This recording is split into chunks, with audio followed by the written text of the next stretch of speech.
अस्सलाम वालेकुम class 7 chapter number 1। आज हम रिव्यू एक्सरसाइज करेंगे। पिछले लेक्चर में हमने टेस्ट एक्सरसाइज की है। आज रिव्यू एक्सरसाइज है, एमसीक्यूज है। Fill the circle of correct options. पहला है where does emulsification of fats takes place. कि जो फैट्स हैं वो कहाँ पे इमल्सिफाई होते हैं, कहाँ पे उनकी ब्रेकडाउन होती है, कहाँ पे वो ड्रॉपलेट्स में चेंज होते हैं। इन माउथ, नो, माउथ में आपको पता है कि स्टार्च की ब्रेकडाउन होनी है। इन स्टमक, नो, स्टमक में प्रोटीन्स डाइजेस्ट होते हैं with the help of pepsin. C option in small intestine, yes, small intestine में हमने पढ़ा था कि बाइल जूस रिलीज होता है लीवर से बाइल डक्ट के जरिए, और वो बाइल जूस से में हमारे पास जो है उनकी मदद से जो फैट्स हैं उनकी इमल्सिफिकेशन होती है। लार्ज इंटेस्टाइन, लास्ट ऑप्शन है, वो भी ठीक नहीं है। उसके बाद सेकंड है which biomolecule are digested through hydrochloric acid. कि हाइड्रोक्लोरिक एसिड के जरिए कौन से मॉलिक्यूल डाइजेस्ट होते हैं। Option A proteins, option B fats, option C carbohydrates, option D vitamin. तो ऑप्शन ए करेक्ट है, प्रोटीन्स। हमने कहा था कि स्टमक में जो प्रोटीन्स हैं वो डाइजेस्ट होते हैं with the help of pepsin enzyme, और पेप्सिन एंजाइम को स्टमक डाइजेस्ट करने में जो चीज हेल्प कर रही है that is HCl। This is not an organ to serve a digestive gland. ये इनमें से कौन सा है जो डाइजेस्टिव ग्लैंड के तौर पे सर्व नहीं करता। लीवर, नो, लीवर आपको पता है बाइल जूस रिलीज कर रहा है जो कि डाइजेस्ट कर रहा है फैट्स को। Gall bladder, yes, gall bladder है जो कि ग्लैंड नहीं है। ये क्या करता है कि लीवर से जो बाइल जूस रिलीज हो रहा है जो फैट्स को डाइजेस्ट कर रहा है, फिर ये एक्स्ट्रा जो बाइल जूस है उसको गाल ब्लैडर स्टोर कर लेता है ताकि जो अगली डाइजेशन होनी है उसमें हेल्प आउट कर सके। खुद ये कोई भी जूस या कोई भी हार्मोन, कोई भी एंजाइम सिक्रीट नहीं करता। पेनक्रियास तो आपको पता है पेनक्रियाटिक जूस रिलीज करती हैं। एसोफेगस है तो एसोफेगस में आपको पता है स्लाइवरी एमाइलेज रिलीज होता है जो कि स्टार्च को डाइजेस्ट करता है। तो इसको option B is correct. Name the starting point of small intestine. Small intestine का स्टार्टिंग पॉइंट लिखें। तो आपको पता है कि जो स्मॉल इंटेस्टाइन है इसके 3 हिस्से होते हैं। पहला हिस्सा है हमारे पास, पहला हिस्सा ड्यूडिनम जो कि ऊपर स्टमक से स्टार्ट हो रहा है। दूसरा है जिज्यूनम और तीसरा है इलियम। तो ये हमने स्मॉल इंटेस्टाइन के पढ़े थे। तो पहला इसका स्टार्टिंग पॉइंट क्या हो गया, duodenum. Number 5, an enzyme to digest carbohydrate is.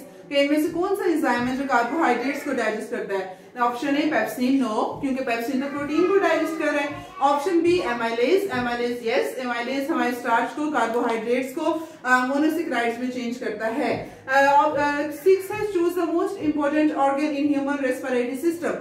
कि ह्यूमन रेस्पिरेटरी सिस्टम में जो सबसे ज्यादा इंपॉर्टेंट ऑर्गन है वो बताएं। Option A lungs, option B larynx, option C diaphragm, option D epiglottis. वैसे तो ये चारों ऑर्गन्स ह्यूमन रेस्पिरेटरी सिस्टम के ऑर्गन्स हैं, लेकिन इनमें से जो मोस्ट इंपॉर्टेंट है जहां पे एक्चुअली गैसेस का एक्सचेंज होना है, जहां से ऑक्सीजन ने हमारे ब्लड में जाना है और ब्लड से कार्बन डाइऑक्साइड ने दोबारा उसके जरिए हमारी बॉडी से बाहर आना है, दैट इज लंग्स। तो इसका ऑप्शन ए करेक्ट है। 7 वाला एमसीक्यू है, Ali wants to label the energy release from respiration, which scientific term will he used for.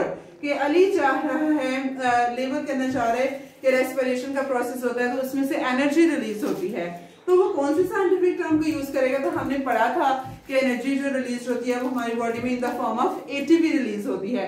तो इसका ऑप्शन सी करेक्ट है। नेक्स्ट है the main cause of pneumonia is. के इनमें से बताएं जो निमोनिया है इसका मेन काज क्या है। हमने पढ़ा था एक बैक्टीरियम है स्ट्रेप्टोकोकस निमोनिया, वो बैक्टीरिया जो है वो निमोनिया काज करता है। तो yes, option A is correct for this. Next MCQ है what happened to diaphragm during inhalation. जब इनहेलेशन का प्रोसेस होता है तो डायफ्राम को क्या उसमें चेंजिंग्स आती हैं। डायफ्राम अपवर्ड मूव करता है, it moves upward, C option. The site for cellular respiration is. ये सेलुलर रेस्पिरेशन कहां पर होती है। सेलुलर रेस्पिरेशन होती है माइटोकॉन्ड्रिया में, क्योंकि मैंने आपको बताया था जब हम पढ़ रहे थे माइटोकॉन्ड्रिया का मैंने स्ट्रक्चर भी बनाया था, तो हमने पढ़ा था कि माइटोकॉन्ड्रिया जो है वहां पे उसको हम power house of the cell कहते हैं। क्यों power house of the cell कहते हैं? क्योंकि वहां पे ग्लूकोज और ऑक्सीजन मिलते हैं और उसकी ब्रेक डाउन ग्लूकोज की होती है और फिर energy in the form of ATP release होती है, जो कि सेल के काम करने में, सेल को वर्कआउट करने में हेल्प आउट करती है। तो इसका माइटोकॉन्ड्रिया ऑप्शन ठीक है। नेक्स्ट है answer this questions briefly. Short question है, what is the function of saliva? Saliva का क्या फंक्शन है? सलाइवा में मैंने आपको बताया था कि सलाइवरी एमाइलेज एंजाइम प्रेजेंट होता है, जो कि हमारे फूड के अंदर जो स्टार्च है उसको सलाइवरी एमाइलेज जो है हमारे फूड के अंदर जो स्टार्च प्रेजेंट है उनको डाइजेस्ट करेगा। तो ये सलाइवा का फंक्शन एक डाइजेशन ऑफ स्टार्च था। दूसरा हमने कहा था कि सलाइवा का ये भी फंक्शन है कि हमारी फूड को मॉइस्चर करता है, हमारी फूड को गीला करता है ताकि वो फ्रिक्शन काज ना करे। और and I told you also कि हमारे जो माउथ है उसमें 3 पेयर्स होते हैं सलाइवरी ग्लैंड्स के। ईयर के आगे होते हैं, जास के पीछे होते हैं और टंग के नीचे पेयर्स होते हैं। 3 पेयर्स होते हैं सलाइवरी ग्लैंड्स के जो सलाइवा रिलीज करते हैं। Name the causative agent of tuberculosis. Tuberculosis का कॉजेटिव एजेंट लिखेंगे कौन क्या चीज है जो ट्यूबरक्लोसिस टीबी काज करती है। तो इसके बारे में भी हमने ट्यूबरक्लोसिस जब हमने पढ़ा था तो हमने पढ़ा था कि एक बैक्टीरिया है जिसको हम मायोबैक्टीरियम ट्यूबरक्लोसिस कहते हैं, वो ट्यूबरक्लोसिस काज करता है। Epiglottis serve in both digestive and respiratory system. How? कि एपिग्लोटिस है तो ये डाइजेस्टिव सिस्टम में भी हेल्प कर रहा है, रेस्पिरेटरी सिस्टम में भी हेल्प कर रहा है। कैसे? एपिग्लोटिस जैसे मैंने आपको बताया था कि एक हम कह सकते हैं फ्लैप ऑफ टिश्यू है जिसने ग्लोटिस एक ढक्कन के तौर पे काम कर रहा है। अब रेस्पिरेटरी सिस्टम में ये कैसे काम करता है कि जब हवा ने आना है तो इस एपिग्लोटिस से ढक्कन खुलता है और यहाँ से हवा ग्लोटिस में चली जाती है, ग्लोटिस से फिर लेरिंक्स में, लेरिंक्स से फिर ट्रैकिया, ट्रैकिया से bronchi, bronchioles, alveoli and finally air exchange हो जाती है। तो एक रेस्पिरेटरी सिस्टम में तो ये काम होगा कि हवा को पास करेगा, करवाने का काम देगा। डाइजेस्टिव सिस्टम में ये किस तरह से हेल्प आउट करता है?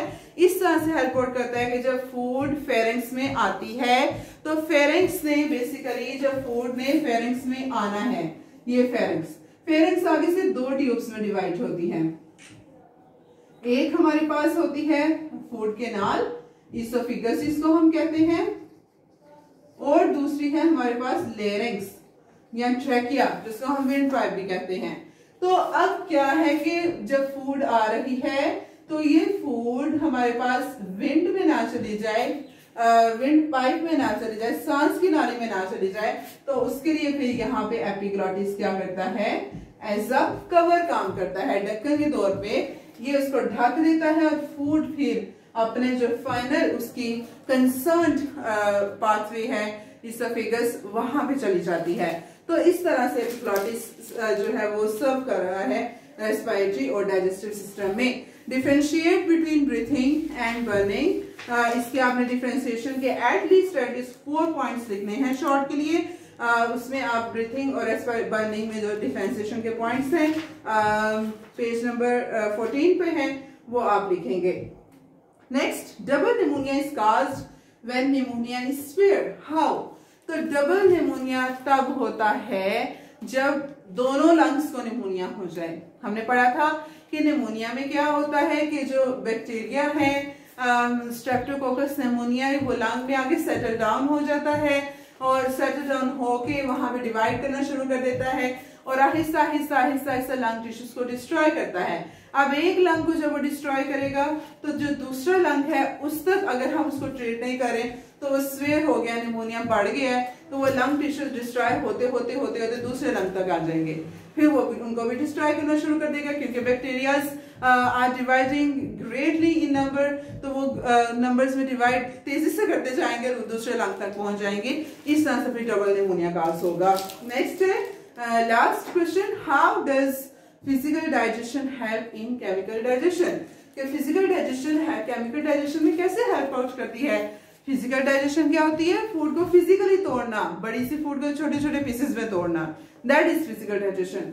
तो वो केमिकल डाइजेशन में इस तरह से हेल्प करेगी कि अगर पीसेस छोटे छोटे होंगे तो जो केमिकल्स हैं, जो एंजाइम्स हैं, उनको आसानी होगी कि वो उन पीसेस पे अटैक करें, छोटे छोटे पीसेस पे, और अच्छी तरह से जो है वो डाइजेशन करें। जैसे कहते हैं ना आहिस्ता खाएं वजन घटाएं, तो वो क्या कहते हैं, इसके पीछे क्या रीजन है? यही रीजन है कि हम चबा चबा के जब खाएंगे, च्विंग ज्यादा करेंगे, फिजिकल डाइजेशन हमारी फूड की ज्यादा होगी, छोटे छोटे पीसेस में जब फूड जाएगी तो वो अच्छी तरह से डाइजेस्ट होगी। इसमें जो फैट्स हैं, उसमें प्रोटीन्स हैं, उसमें लिपिड्स हैं, स्टार्च है, वो अच्छी तरह से डाइजेस्ट होगा, केमिकल्स उन पे अच्छी तरह से अटैक कर पाएंगे। तो जिस वजह से उनकी डाइजेशन अच्छी तरह से होगी और फिर हमारे फैट्स हमारे टिश्यूज में वो इकट्ठे नहीं होंगे और फिर इंसान मोटा नहीं होता, उससे फैटी नहीं होता। तो इस वजह से इस तरह से फिजिकल डाइजेशन केमिकल डाइजेशन में हेल्प आउट करती है कि फिजिकली अगर फूड ब्रेक डाउन है छोटे छोटे पीसेस में, तो chemicals can easily attack on the food, enzymes can easily attack on the food particles and digest them into small nutrients, into small molecules. तो ये आज हमने रिव्यू एक्सरसाइज की है, एमसीक्यूज और शॉर्ट आंसर्स किए हैं। कल इंशाल्लाह हम लॉन्ग आंसर्स भी इसके देखेंगे कि वो उसके मैं आपको मार्किंग करवा दूंगी लॉन्ग आंसर्स की कि किस तरह से करने हैं। तो आज के लिए इतना ही है। आपने कोशिश करनी है कि ये 10 एमसीक्यूज आर नॉट इनफ, आप ज्यादा से ज्यादा एमसीक्यूज बनाएं, ज्यादा से ज्यादा कंसेप्चुअल शॉर्ट क्वेश्चंस बनाएं, क्योंकि जो मैंने आपको लेक्चर्स दिए हैं उसमें मैंने आपको साथ साथ कॉन्सेप्ट भी कंप्लीटली समझाया है, बताया है। तो अगर आप वो लेक्चर ले रहे हैं तो यू कैन बी एबल कि आप एक टॉपिक में से 20 शॉर्ट क्वेश्चंस, एक कम से कम ये चैप्टर है जिसमें आप 50 शॉर्ट क्वेश्चंस कंसेप्चुअल खुद से बना सकते हैं। तो आप बनाएं, मुझे व्हाट्सएप करें, गूगल क्लासरूम पे जो है आप लिंक सेंड करें, फोटोज सेंड करें, तो मैं आपकी वो चेक करूंगी। Thank you so much.